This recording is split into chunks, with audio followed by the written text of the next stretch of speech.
Hey everybody, how you doing? Welcome back again to another episode of Candid Conversations with your CPA.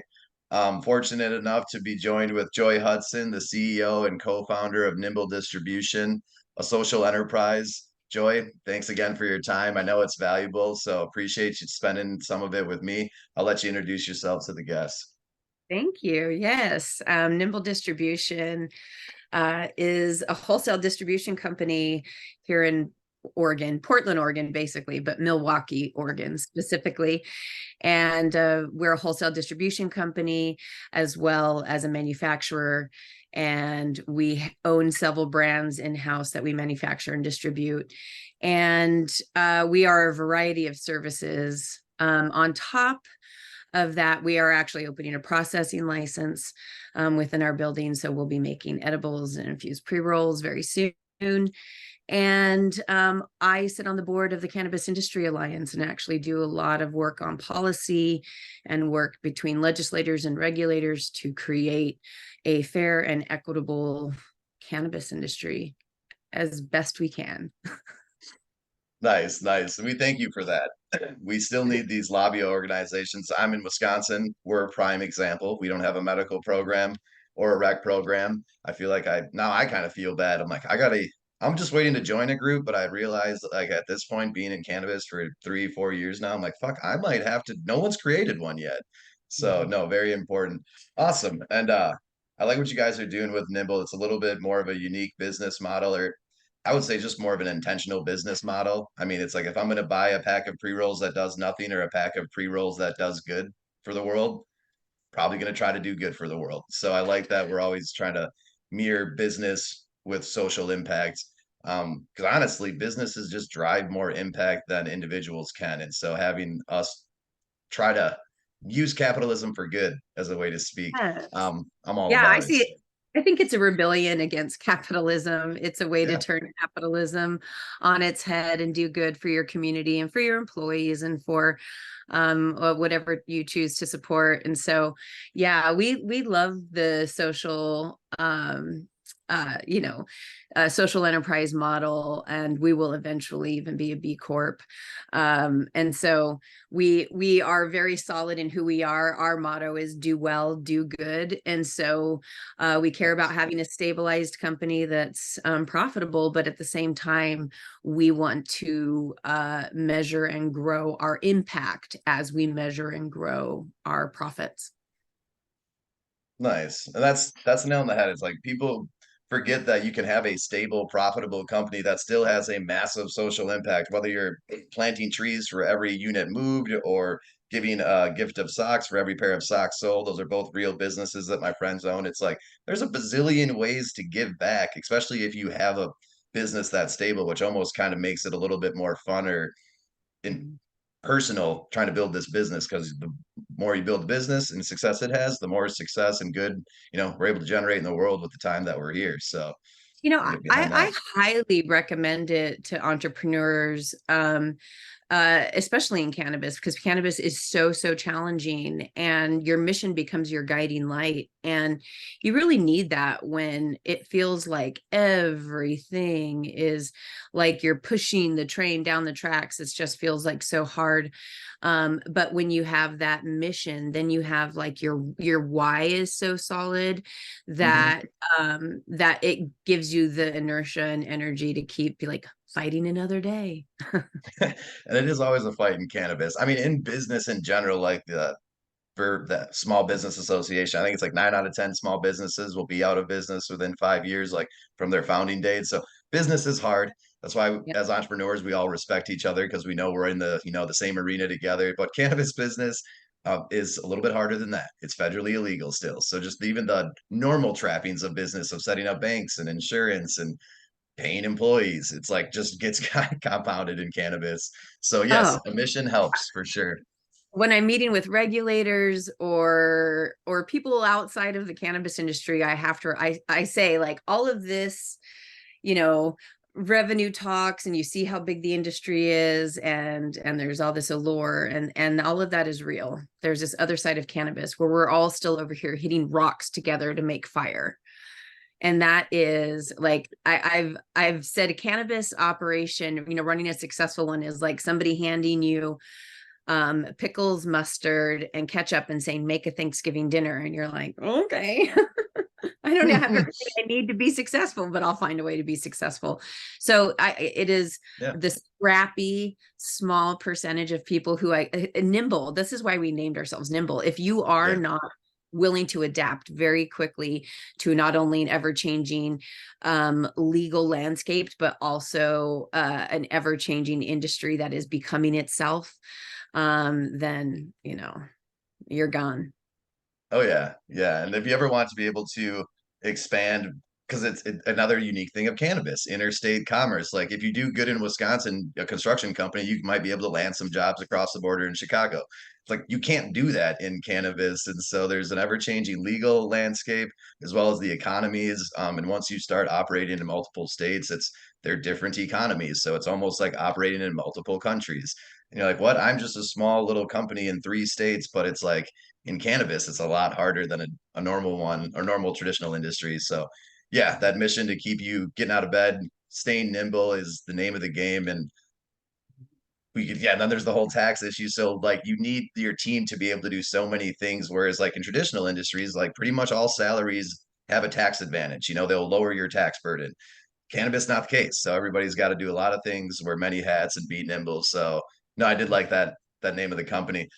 We could nerd out all day. I remember meeting you at the beverage company a few years ago, and I like really could tell. I'm like, all right, she comes from a very traditional, medical sales background. I come from a very traditional finance background. I'm like, all right, to be candid, like saw you as like something I could role model. I'm like, okay, like this makes sense. You can use these skills that are like pretty deep and apply them to this industry that like needs these skills. I like the industry. I like the culture. I want to, you know, give back. So yeah, let's get into it, Joy. Tell me a little bit about kind of where you grew up, your first business successes, and then how'd you transition into cannabis? Yeah, I have a very colorful, not only childhood, but also young business life.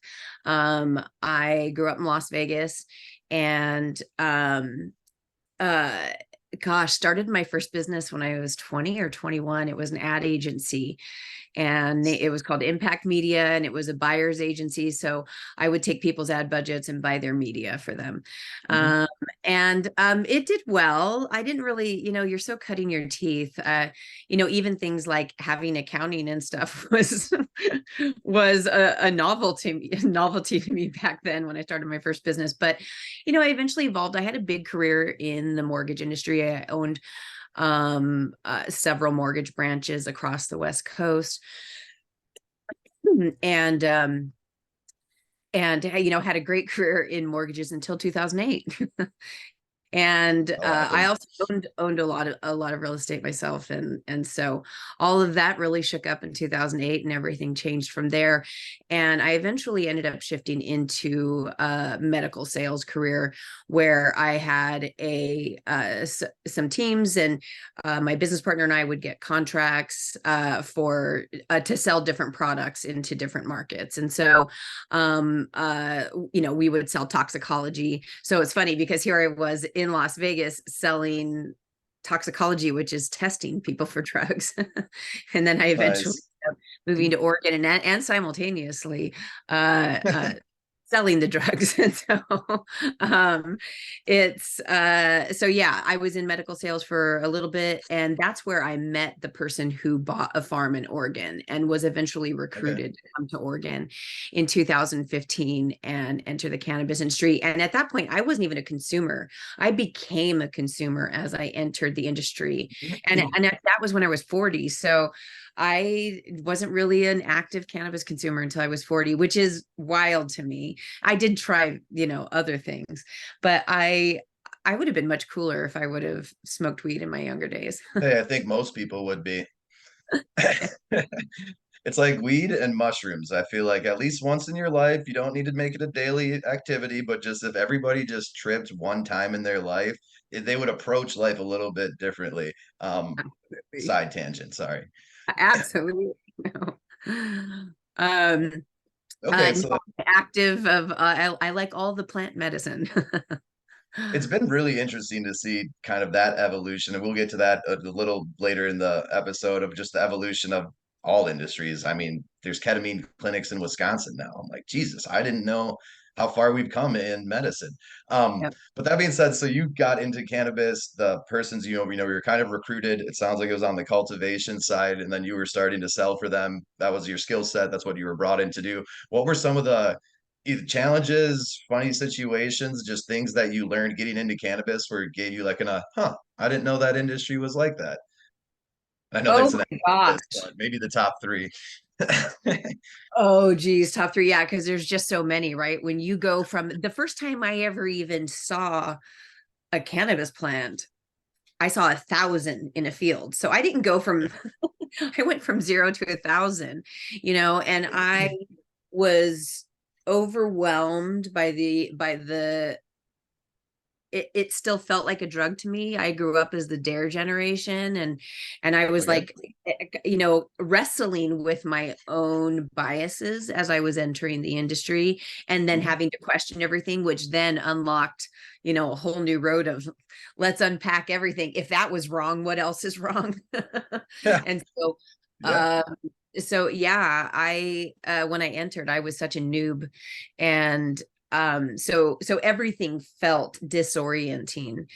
And I remember first time I was carrying just literally pounds of weed in my car, and I thought, how is this happening? How did I go from that to this? um there The was a lot aha, of, like oh, there were tons of pinch me moments, but gosh, let's see. I mean, we deal with all kinds of crazy things as cannabis business owners, and that business I came and worked for, I it was cultivation, but then we opened a wholesale distribution company in 2017, and it was grew yeah, to be one of the largest in the state. And nice. hiring in cannabis is very different, and I remember at one Yeah. point Yeah, let's the talk about that. the parent company was questioning me at one point. They were like, you're having some real turnover on your sales team. And I was like, okay, guys, why don't you put an ad in the paper and says, hi, we hire people who do the drugs. Please apply. And then hire them and manage them, and see where they're effective and where they're not. And so, it's normal in any team building that you hire and sift and hire and sift. It's part of the early days of building Yeah. teams, but my sift rate was a lot higher in cannabis than it had been in any other industry, where, I was hiring and maybe sifting 50 to 70% instead of sifting 30% and keeping 50 to 70. Um, Yeah. so building a team was just a lot more turnover to get to the right team. And I mean, gosh, early days, we had this poor new sales rep Yeah. hit somebody in a crosswalk and break their leg, and he had a car full of weed. And I mean, those are just all the crazy things you deal with as That are real operating stories. Oh any man. business. But now you have drugs in the car, and that's just different. It's different than having widgets in the car. And so it adds a different element. You have all these people on the road somewhere handling cash and cannabis, and there's all these things that happen. For sure. And then, yeah, like coming back to you were in an interesting position on the sales side for wholesale distribution. It's like, how do I hire legal drug dealers? Yeah. And then manage them. Yeah. And Having so known some in my time, I'm like, that would, if I had a room full of legal drug dealers, I had to manage their egos and intentions and like views and perspectives on the world. Hey, respect, Joy. You're, that just takes a yeah, Jedi skill set. I have a bit of a reputation in the Nice. organ market for being a bit of a hard ass. And I think, like, how do you not and then Yeah. succeed Yeah. with everything that, you have to protect yourself from and use your gut for and all of that. Now, luckily, as cannabis as has matured, and it has, the Yes. the talent pool, the candidates are more qualified for the roles that you're hiring them for. The industry has had time to build experience, and so now you can get more experienced candidates, and so I will say that part has gotten easier. That makes sense too. And people, that's like you just hit on a subtle nail on the head that people don't realize. Like 5 years, 6 years in cannabis, is like a lifetime in the business cycles. And it's such a startup industry where it's like, like my last company was 125 years old. They invented the thermostat. They're in 100 countries. It's like all of our competition were decades old. So we could look at our competition, analyze their numbers against ours. There was a plethora of public information. And it's like that in other industries. Construction's been around for well over 100 years, where in cannabis, it's like 5 years, things changed tremendously. And I remember going out to Colorado. I had family and friends growing out there cultivating. In 2012, they had moved out there when it started to go legal. And seeing, I remember also looking at it for the first time because I was in Wisconsin. Like, we're always around it, but it was very small scale. And then to go out there, and it's legal, but it's a gray area because it's medical. So they have this like book of cards, and then they're still going to these like dispensaries with turkey bags. So I remember just looking at my cousin like, "Are you sure this is legal?" He's like, Yeah, "Yeah, man, it's totally legit." And I'm like, man, and think of 2022 to like where we are now, 11 years later. It's just night and day different. But even just, yeah, 2017 to 2023, it's like every year things are getting a little bit different. And so, yeah, respect to all the legacy operators and just the early operators. Like, I definitely stand on the shoulders of giants where I get tasked with like opening up bank accounts, for example, where for me it's like not that hard nowadays. Whereas 2018, when I first started doing it, it's kind of a bitch.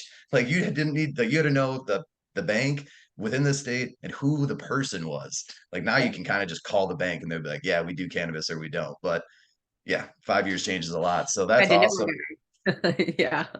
And then the experience in the industry as well, that's kind of a cool thing that now you can get a sales manager that worked for maybe a different wholesale distribution company. Whereas when they've only been around for 1, 2, 3 years, like we're experiencing in many of the East Coast states that are Yeah. coming online now. You don't have a lot of experienced operators unless you're bringing them in from a different state and then you're relocating them. And it's, to your point, like hiring is just a lift. It So is. That no, that's changes over. awesome. It matures. You mature into that. Yeah. All right. Moving on to the next question here, then, which is a good segue. So, got into cannabis, built somebody else's business working with them. Then you transitioned with your co-founder, Melissa, to open up Nimble Distribution. So, what were just some of the lessons, either businesses, finance side? I kind of always think of business, you have operations and finance. So, what did you learn working with their business and then opening up your own business, either on the finance or operational side? Yeah, I actually have a big one that I wanted to share here that I've never shared anywhere because nobody ever has asked me this question. Right on. But on the working for someone versus for yourself tax wise, Marissa and I both would attest to this, that it is very important if you're an employee of a company and you're a leader, you're a president, you're a C-suite. It is very important that you know the status of your company's tax filings and payments and all of those things. Because whether you're the person who gets to sign the check that goes to the IRS or even has the login to the IRS website, what we have learned is that there is a responsibility that you carry, Yeah. according to the IRS anyway. If you, whether you were the owner of the company or not, there's a responsibility you had if you had any say in whether tax debt was paid. And if it was not paid, you could find yourself having to either pay or fight that battle, which candidly we're in the middle of. And for somebody else's tax debt that Mhm. Yeah. um so it is a very important thing to know. It's a very important thing to know because tax problems are very common in cannabis. And it's very also common, I think, for parent companies to kind of keep a lot of that information isolated from their entities, but the entities are the Mhm. ones with the tax burden. And if you are somebody running one of those entities, it's very important that you know. And so that's something that nobody had ever told me. I've grown businesses before. I did not know that this was something I needed to watch out for, or that I was responsible for. I thought the fact that I wasn't an owner was enough. And so yeah, that's a big one. And that is one of those ones where it's just like, even if you're a very high level employee, but you're not part of the equity ownership team. Like you're not privy to some of these stresses. Everybody wants to be the boss until you're the boss, and you're like going through, you're like, there's a lot of shit that just comes out of left field. The shit that we worry about driving sales, sales fulfillment, that, is day to day. It's the shit that comes out of left field where you're like, oh shit, now I got to deal with this one. Okay, Yeah. nice. So taxes for sure, and just the tax strategy, and that's just it too, is the filing of them. That's what we live in that realm, and so making sure the clients know the ramifications of calculating the taxes, letting Uncle Sam know what you owe him, and then choosing to not pay Uncle Sam because, like, it's not a responsibility, it's an obligation. Like, as soon as you get that EIN number, it's literally just so Uncle Sam can claw taxes out of your business, and he wants his money. And so it's like, okay, understanding that if I'm making sales and I'm collecting sales tax, that's not profit. That's sales tax that goes to Uncle Sam. It's all that like complex accounting, boring stuff that nobody really thinks about. It's like, let's just drive sales. Selling weed is awesome, but then there's all this back office or just back end stuff that we like, compliance that gets driven because of the sales. It's okay. Taxes and withholdings, you're in. I mean, you have to really know that who is responsible in your company Yes. for filing and paying, both are important, taxes Yes. that is being done. That is being done because you could be responsible for some of their tax debt. 100%. And there's different taxes. It's like, not to nerd out on it too much, but it's like there's payroll tax, then there's state and local tax, then there's the federal tax. And then even within cannabis, there's going to be some unique taxes. So if you're not working with somebody that knows that intimately, because most founders aren't intimate tax experts. Who the fuck would want to learn taxes unless you really had to? Like, they're sales first entrepreneurs. And so, all right, Yeah, taxes, that any same other. person who's the wild-eyed entrepreneur who's like creative or innovative is generally not a tax expert. And they're usually willing to take risks. That's why they did one of the most riskiest things in their life of start a business. And so, like, there's other risks that they need to take. And so having somebody who's a little bit more risk adverse, which if I were to stereotype accountants, we are in the background, just like accounting for things, making sure we're doing things correctly, not spending money here, spending money or giving it to the people there, telling people, no, that's Uncle Sam's, that's not a distribution fund. No, totally understandable. Outside of taxes, what other lessons did you learn going from yourself to being a business owner? To being a business owner, I think start with the end in mind. I we set up as a corporation, which is not incredibly common for cannabis businesses, because, well, it's not common for a lot because of the expense of it and Yeah. everything that goes into becoming a corporation. But we went ahead right out of the gate and budgeted our $30,000 to $50,000 for the legal work and the Hmm. setup. And then to manage our cap table inside Carta, because we knew we were going to need to do a cap raise. We Yep. knew that we were going to that equity was definitely going to be used. And so we went ahead and set it up in the beginning that way. And as well, most acquisitions, you have to end up being a corporation anyway for a lot of Yeah. acquisitions. So, starting with the end in mind. So, since we were able to, again, coming from running somebody else's company where there were only certain things we had control of, going Yeah. into this, when we were starting it, the infrastructure was the thing we got to choose. And we didn't skimp there, because if you actually understand how much time and money and effort it takes to transition onto those things after you've gotten started, we Yeah. went ahead and assumed we were going to be successful. We were going to have investors. And so let's go ahead and capitalize that part in the beginning. Sorry. No, you're fine. And raising capital is like, like we were joking before this, it's a never ending process. Like, people think there's, like, you start the business, there's one capital raise and you scale this business and ride off into the sunset. And it's like, no. Like, So yeah, sweet. maybe there's sometimes, but that is not the norm. No. Um, and as you experienced raising like, just like anything, raising capital is hard in traditional businesses. In cannabis, it's even harder by multiple X percentages, or factors. Oh my Yeah. gosh. And then you look at, which also causes my business partner and I to think about, this is kind of where equity comes into play, but we think about Yep. how hard is it to just raise capital? Just that, that's like a full sentence. Just have a business worth raising capital for. Then you're in cannabis, so like that shrinks investment dollars. Then you're women. Yep. And so we started to think like, oh my gosh, if you are a minority woman, like how are you capitalizing? We know how hard it was for us.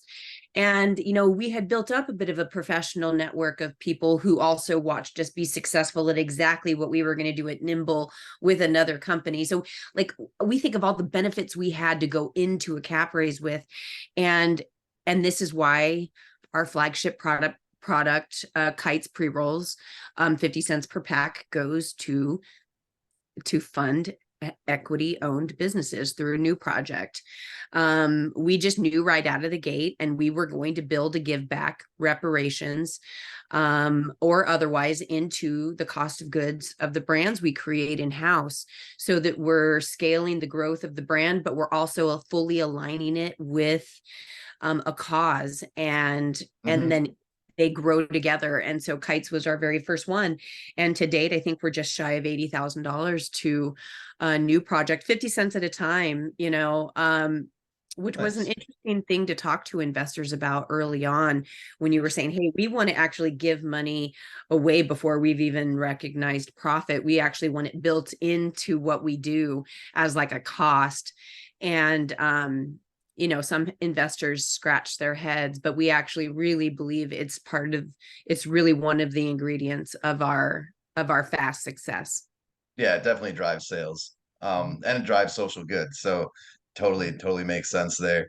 Um, let's talk a little bit about the just yeah, like that is interesting. The investors trying to convince them that we'll table that for another one.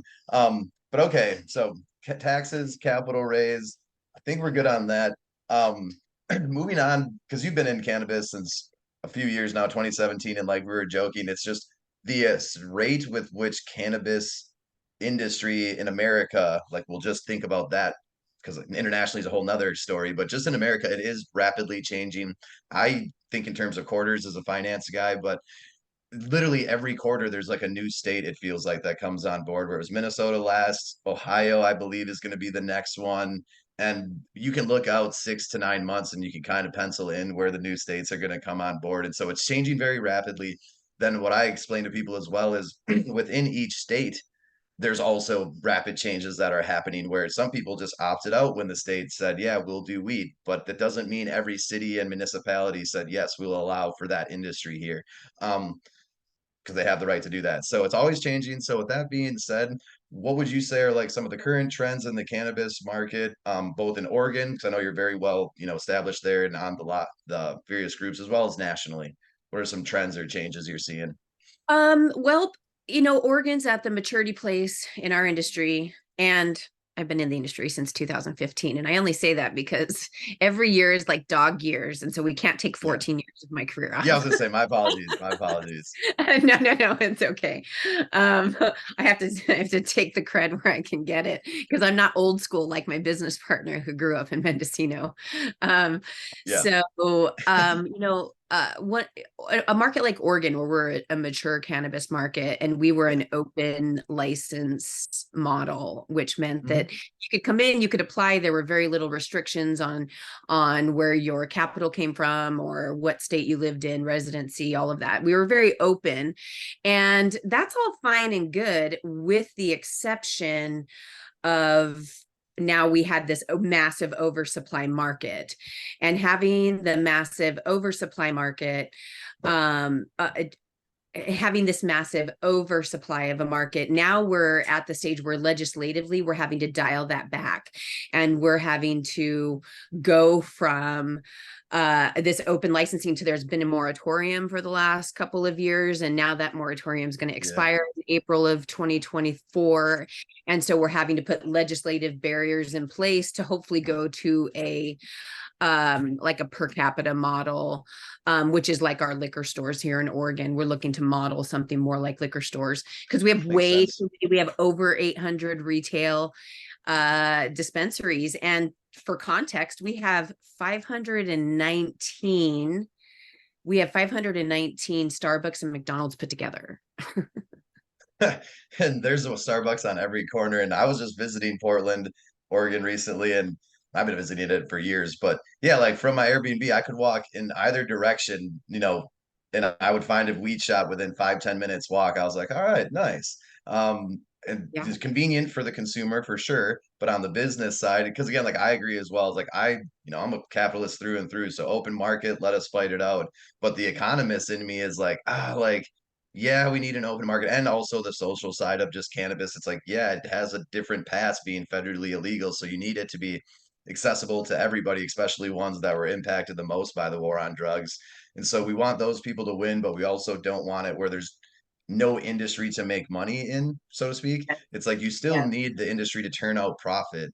It's as much as there is also the hardcore, need for the social side of it. You can only make it impactful if you pair it with profits. And so Yeah. there's this unique thing of like, I don't have the answers, and I live between two starkly different markets between Illinois, which was capped, and then Michigan, which was no cap. And so Michigan is similar to Oregon, where I mean, you can find dispensaries everywhere. One tiny little city will have a dozen or so dispensaries. So, yeah, trying to like navigate that price compression that we're all experiencing, I think that never there's ending battle. layers to it as well. If you're going to be a market like Oregon or like Michigan, where you're an open license market, you might want to make sure you also write into your legislation that you're COD, because you have to know that a Yeah, high level of businesses are going to go out of business. And what's really hard is when you have the trail of businesses that go out of business because somebody took debt with them that, and went out of business. And so I would say if you're going to be an open market like that, then be a COD only, that you have to pay for COD in the supply chain. So at least it just protects the businesses for what is the eventual outcome of that market, because you cannot support the number of retailers that open in a marketplace like that.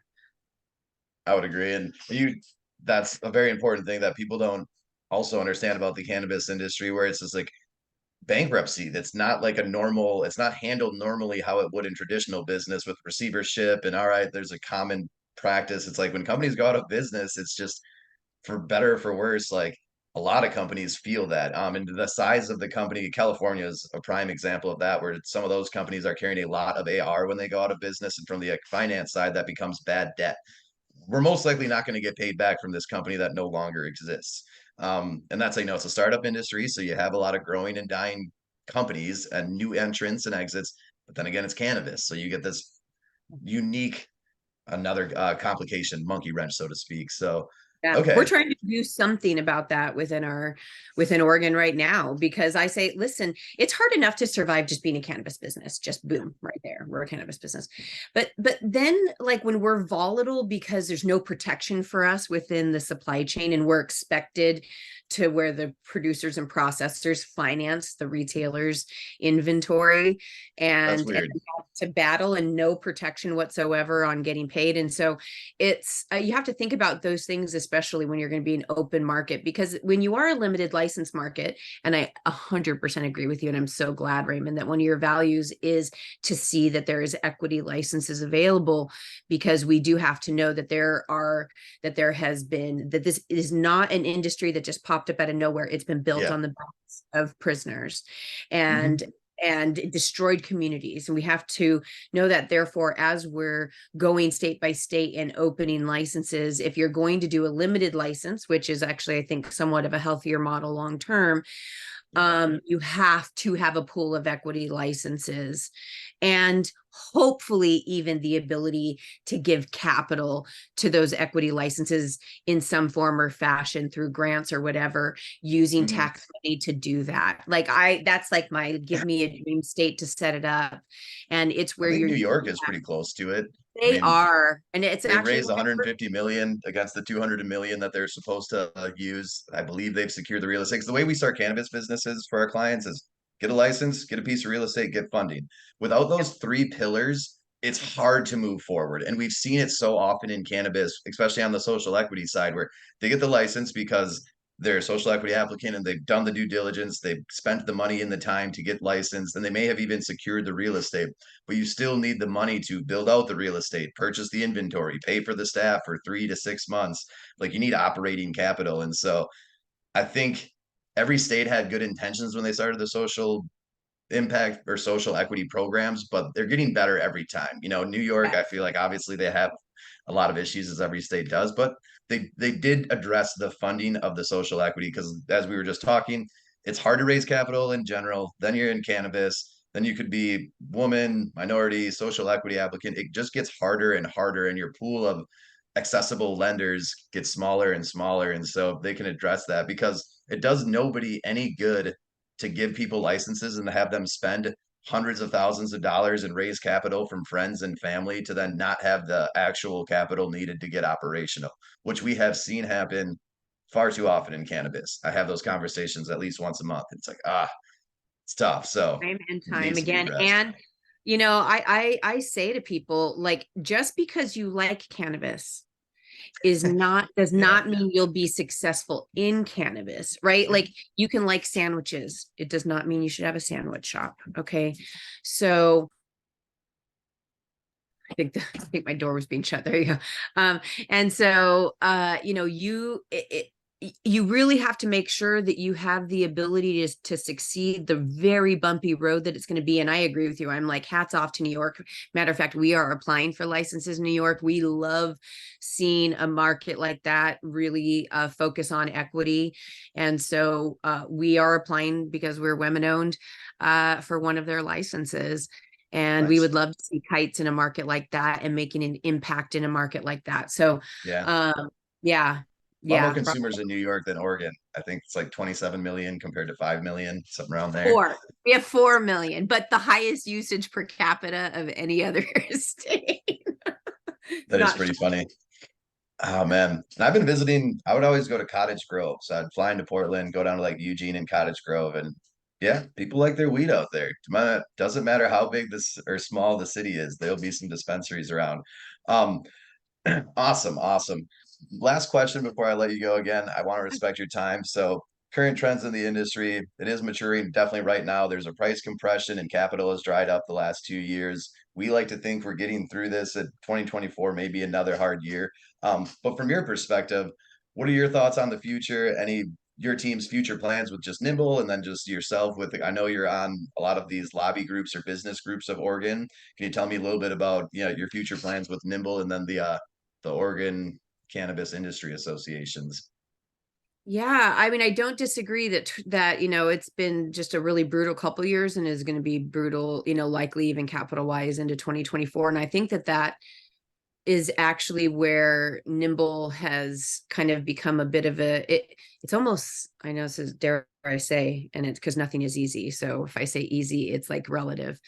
It's But simple, maybe not easy. Maybe that's a better word. yeah, but I think that's where Nimble's standing out because within this really brutal market, here entered this colorful company that like women owned and came out of nowhere and is doing social good and is kind of is a place for misfits and but really effective people. And so so there's been this really unique proposition about growing Nimble during this time. So I think that because capital is not as easily given, companies like ours are you know are being considered because we've gotten to profitability and because we have a real strategy and plan for success and Yeah, I for was going to growth. say it's the numbers. It's like, yes, the social good is very important and it needs to always be there. But from the investor's perspective, if we're just talking frank, I think we're in a room of trust. They starts with the numbers. It It does. always does. Because if Yeah. I invest in a great opportunity for social good that goes out of business in 6 months, A, I'm out of my capital. And then B, as a social entrepreneur, I'm not doing any good. And Yeah. so it's like, all right, I need to partner with social entrepreneurs who are going to drive profits. So, like, yeah, you Yeah. have been around for a few years. You are profitable. It's like, all right, Yeah. or at And least one close does to it. one does the other when you do it right, when you really know Yeah, who you are and you press into it authentically. I think that it really lands with the consumer, and actually the social totally mission does. drives profit. I mean, they really are. I hate to say it as like a marketing thing, because that really devalues the intent and the Yeah, work, but yeah, it's they go hand in hand. And so I think that, again, like Nimble, I think that we have a really bright future when we look at, sure, we're in a capital raise right now.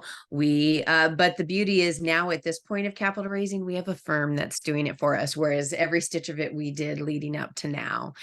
And that's nice. And yeah, we're and so things are bright there. But I think as far as like the general markets and stuff go, I think that there's been obviously uh some press out there around rescheduling. I will say yeah.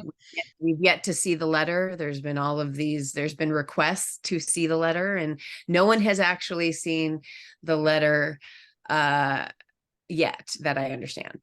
And you still And got to have a profitable business. Like whether 280E goes away or not, if you're we're not not. making money or you're burning through cash more than Yeah, you have the ability to either bring in more cash or turn a profit, go out of totally. business again. So And it's I like, would say I think we blame 280E for putting a lot of companies out of business, but I think that those businesses weren't even super 280E burdened, because they weren't making any profit anyway. So I, there's just I I will say that till the cows come home, and I get a lot of flack for saying that because like I'm come from business, and so it's like, dude, you didn't have a profitable business, so what are you talking about? You pay taxes on profits.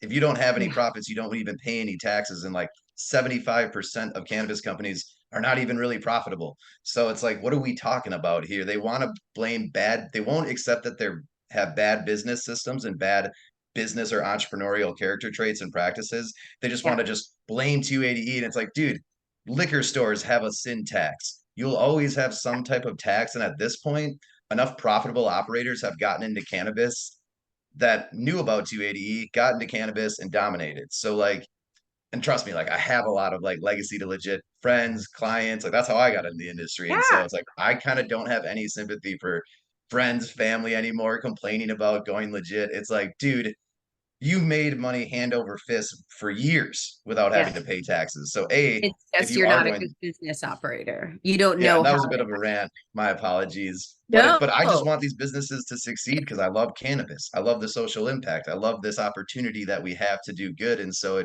I'm the boring accountant who's like, dude, we can't just hype the sales and sales fulfillment. We got to do all this back office stuff to even be able to raise capital, Yeah.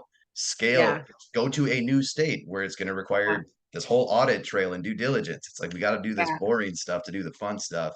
Yeah.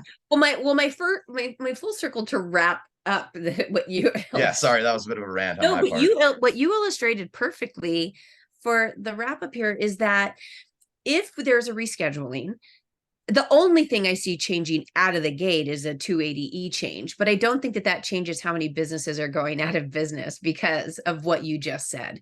Because I don't think 280E is putting as many businesses out of possible. I think it's making businesses not be able to make more profit, but I Mhm. don't think it's putting as many businesses out of business. I think that they were out of business with or without 280E. It's because they don't have a sustainable business model, and that you have to it is a shrunken margin. You have to know where within the industry the margins exist, and then you Yeah. have to know how to create them, sustain them, grow them. Like that is a specialty. And I think that, again, we have the minds and team at Nimble know how to do that. And that's been why we can succeed, is because we immediately got to understanding what our cost to do business were, and made sure that we were building out our sales to at least meet the needs of our cost to do that business. Yeah. and Yeah. and that was first and foremost. We weren't shooting for the like 14 million a year. We were shooting for survival. So we Yes. were aiming where we needed to aim. So all these people are like all these glorious big numbers, and that's like wonderful. Can you is your are you cash flowing or breaking even? Are you EBITDA positive next month? Are you, I'm just and laughing. Yeah. EBITDA because debt's expensive, so we can't do EBITDA. We need to actually, what is your cost to do business? And so, I think that yeah, cannabis is a rough road, and there's not going to be that many that make it.